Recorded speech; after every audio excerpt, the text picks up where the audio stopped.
तालुक्याचे प्रमुख, सर्व तालुक्याचे युवा प्रमुख, विविध विंगचे प्रमुख, सर्वच उपस्थित पत्रकार बंधू यांना माझा क्रांतिकारी जय भीम।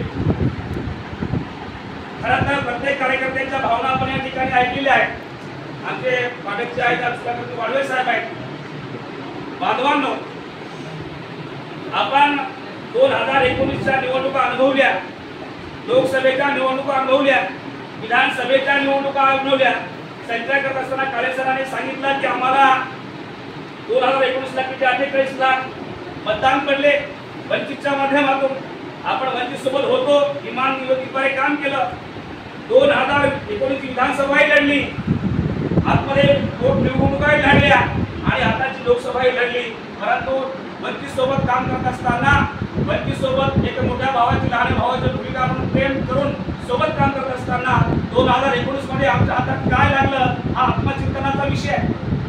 विधानसभेमध्ये आमच्या रिपब्लिकनच्या हातात काय लागलं हा देखील चिंतनाचा विषय आहे। प्रामुख्याने या जिल्ह्यामध्ये नव्हे तर संपूर्ण महाराष्ट्रामध्ये रिपब्लिकनचा प्रत्येक कार्यकर्ता, प्रत्येक पदाधिकारी तन मन धनाने वंचितसोबत काम करायला तयार होता आणि त्यांनी कामे केलेलं आहे। किंबहुना माझे तर या ठिकाणी ताकदीने सांगतो की वंचितच्या पदाधिकारी काम कमी केलं असेल पण रिपब्लिकनचं काम जास्त केलं आहे। आणि भविष्यामध्ये 19 मध्ये रिपब्लिकनला काय मिळालं, रिपब्लिकनला 19 मध्ये काय मिळालं, लोकसभेमध्ये काय मिळालं, विधानसभेमध्ये काय मिळालं, आताची लोकसभेमध्ये काय मिळालं, तर रिपब्लिकनच्या हातामध्ये फक्त आणि फक्त कार्यकर्त्यांचा अवमान मिळालेला आहे। कुठलाच कार्यकर्त्याला सन्मान मिळाला नाही या महाराष्ट्रात आणि या जिल्ह्यामध्ये। आणि म्हणून भविष्यामध्ये काम करत असताना मला या ठिकाणी विनंती करायची, निरीक्षक साहेबांना आमच्या हिंगोली जिल्ह्यावर विनंती करायची आहे की आता आपण एका मर्यादित सोबत राहून उपयोग होणार नाही।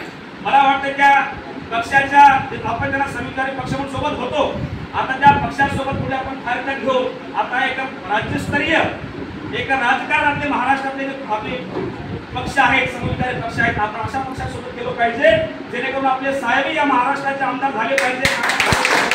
आणि जेणेकरून माझा प्रत्येक कार्यकर्ता, प्रत्येक जिल्हा कार्यकर्ता देखील या मराठवाड्यामध्ये या महाराष्ट्रामध्ये आमदार झाला पाहिजे, मेंबर झाला पाहिजे, पंचायत समितीचा मेंबर झाला पाहिजे। सर्वांच्या व्यथा मी ऐकल्या, सर्वांचा मनोगत ऐकला की आंबेडकरी समाजाच्या एकट्याच्या भरोशावर आपण झुकू शकत नाही। बरोबर आहे, कारण दुसरी गोष्ट आपण इथे दाखवावं लागणार आहे की 2019ला आंबेडकरी समाजाने पाडण्याची भूमिका घेतली। बरोबर आहे, अनेक पोटनिवडणुकांमध्ये करण्याची भूमिका घेतली, परंतु आता येणाऱ्या निवडणुकीमध्ये रिपब्लिकनला करण्याची नाही आणि पाडण्याची नाही तर निवडून येण्याची भूमिका घेणार आहे। आणि म्हणून आपल्याला सर्वांना निवडून यायचंच, आपल्या डोक्यातली निगेटिव्ह मानसिकता काढून टाकायचीच। आपल्या भविष्यामध्ये रिपब्लिकन नावाचा पक्ष, कारण रिपब्लिकनची व्याख्या आहे, रिपब्लिकन व्याख्या फक्त आंबेडकरवादी नाही किंवा फक्त आंबेडकर म्हणून नाही, रिपब्लिकन याच पक्षाच्या नावावर बाबासाहेब आंबेडकरांनी अनेक खासदार निर्माण केले होते। रिपब्लिकन याच पक्षाच्या नेतृत्वात बाबासाहेब आंबेडकरांनी आमदार निवडले होते आणि सत्तेमध्ये की बाबासाहेब केले होते की रिपब्लिकन पक्षाची ताकद आहे, ही रिपब्लिकन पक्षाची ताकद आहे, एनर्जी आहे आणि तीच रिपब्लिकन पक्षाची एनर्जी आज तुमच्या माझ्यामध्ये आहे। कारण या महाराष्ट्रामध्ये आपण जर पाहिलं रिपब्लिकन पार्टीच्या नावाने सर्वांनी आता कपडे घालून कोणी शिंदे गटामध्ये गेलं, कोणी बीजेपीच्या दावणीला गेलं, अजून कोणी कुणासोबत गेलं, परंतु रिपब्लिकन नावाचा पक्ष, रिपब्लिकन सेनेचा झेंडा आज केवळ ठेवून खऱ्या अर्थाने या महाराष्ट्रामध्ये आंबेडकर समाजाचा खऱ्या अर्थाने हेतू या कोणी करत असेल तर ते एकच नेते आहेत, दुसरा नेताही नाही, एकच नेता आहे आनंदराज यशवंतराव आंबेडकर। आणि म्हणून आपण आनंदराज साहेबांच्या पाठीमागे उभं राहिलंच पाहिजे, कारण भविष्यामध्ये साहेबांनी सांगितलेलं आहे की तुम्ही मला साथ द्या, मी तुम्हाला सत्ता देतो। अनेक नेते या ठिकाणी पाहिले, आठवले सारखे माणसं पाहिले असतील, तुम्ही कवाडे सारखे माणसं पाहिले असतील, आंडोरे सारखे माणसं पाहिले असतील, ते काय म्हणतात की समाजाने मला खासदार केला करा, मी तुम्हाला काहीतरी काही करून देतो, मला एखादा आमदार करा म्हणजे तुमचे एखादा महामंडळात कर्ज काढून देतो, मला एखादा तुमचे कॅबिनेट द्या म्हणजे तुमचा काहीतरी फायदा प्रशस्त करतो। परंतु या देशामध्ये एकच असा नेता आहे त्याने सांगितलेलं आहे की मला तुम्ही साथ द्या, सत्ता मी तुम्हाला देतो, गाडी तुम्हाला देतो, आमदार तुम्हाला करतो, खासदार तुम्हाला करतो, शेट्टी मेंबर तुम्हाला करतो, नगरसेवक तुम्हाला करतो, पंचायत समितीचा मेंबर तुम्हाला करतो, मार्केट कमिटीचा मेंबर तुम्हाला करतो। आणि म्हणून आता तुम्हाला खऱ्या अर्थाने काम करायचं असेल तर आता तुम्हाला सत्तेत जायचंय, मला सत्तेत जायचंय आणि आपल्याला सत्तेत जाऊन काहीतरी आपलं मिळवायचं करायचं आहे, आपल्या समाजाची काही करता प्रगती करायची, म्हणून आता प्रत्येकाने आपल्यासाठी या ठिकाणी लढलं पाहिजे. मला मोठं व्हायचं म्हणून लढलं पाहिजे. कोणीतरी मला येऊन मोठं करणार या भावना सोडून दिल्या पाहिजे. मला मोठं व्हायचं आहे, मला निवडून जिंकायची, मला राजकारणामध्ये यशस्वी व्हायचं आहे, यासाठी कार्यकर्त्यांनी तन धनाने काम केलं पाहिजे. हीच खऱ्या अर्थाने सर्वांची भूमिका आहे असते. आणि आता भविष्यामध्ये साहेबांनी सांगितलेलंच आहे की येणाऱ्या निवडणुकीमध्ये आपण भूमिका घेणार आहोत. आणि निश्चितपणे साहेब एक या देशातलं एक चाणक्य नेतृत्व आहे. अंधारे साहेब म्हणल्याप्रमाणे दूरदृष्टी नेतृत्व आहे. त्यांना सर्वच कळतं.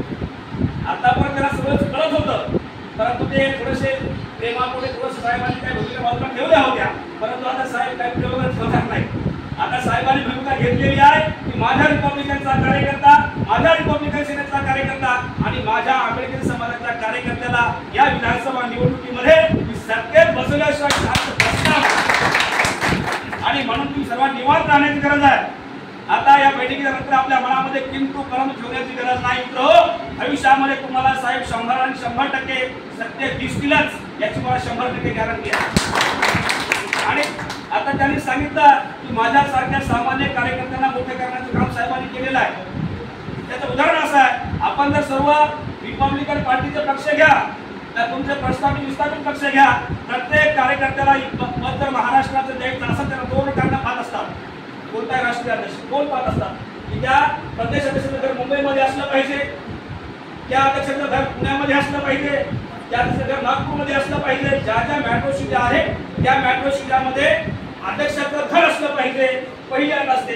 दुसरी अट असते की त्या अध्यक्षाकडे पैसा निघाली असली पाहिजे. परंतु उलटा साहेबांकडे आहे, माझ्याकडनं गाडी होती त्यावेळेस, माझ्याकडनं पैसा होता त्यावेळेस, आणि नाही मेट्रो सिटीमध्ये राहतो किंवा तालुक्यात राहत नाही, खेड्यात राहत नाही, खेड्याच्या वस्तीवर राहतो.